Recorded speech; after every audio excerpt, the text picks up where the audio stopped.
Good morning, Pierce College.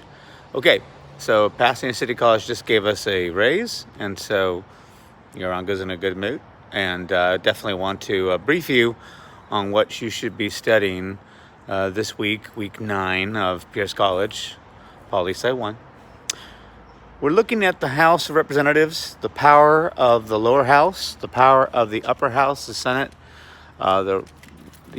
both the open stacks and global ICM content goes over representation scheme there. So start there and then work your way to the players who are actually making decisions for both chambers.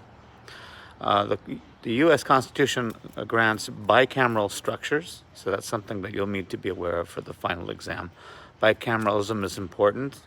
Sorry, Trump, it is important. The Founding Fathers wanted to divide power, want to split power into the two chambers because they felt the legislature would be the most powerful branch of government, not the executive. They're worried about tyrants, they're worried about kings and monarchs, they're worried about despots, they were worried about dictatorships, they were worried about demagogues, which is what Trump really is, unfortunately for us. He's kind of a showman. That's nice. I'm glad. He's not suited for this White House. My comment.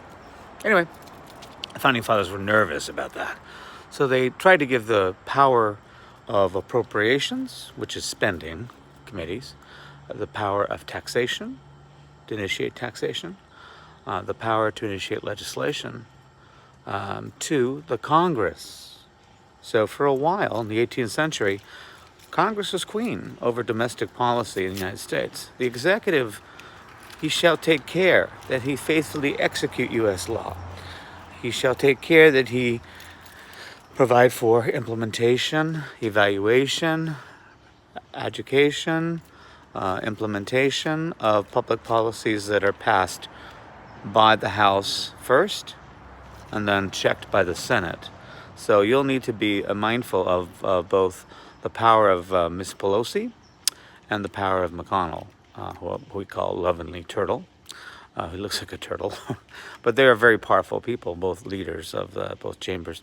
One is the Speaker of the House, which is third-ranking member of our entire government. If Pence died, if Trump dies of COVID-19, or coronavirus 19, Pelosi becomes president. I like that one. So Nancy, she's 80 years young as of just a couple of days ago in March, and the old guard in the Democratic Party, they're trying to hold it together and trying to govern from a sort of a center-left perspective. This is driving progressives nuts. Too bad. But it is driving people like Sanders and AOC crazy. And welcome to the game, buddies. Welcome to power.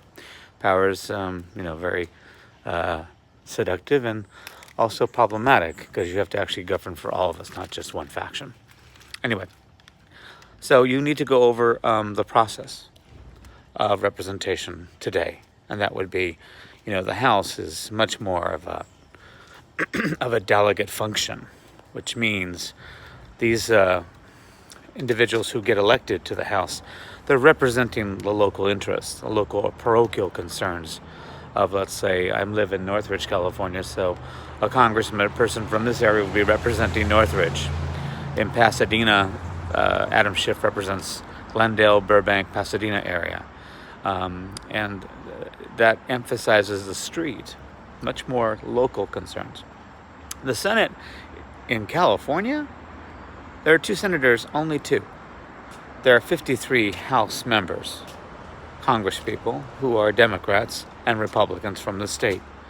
So the House is the large state interests, according to the Madisonian model, and the Senate is equality interest.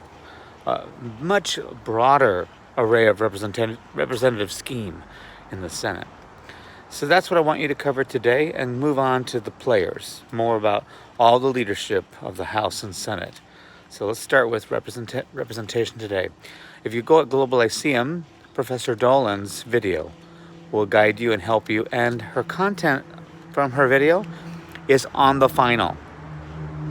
Now, I will provide a practice final shortly, but right now, study up. Have a good day. Take care. Peace. I'm out.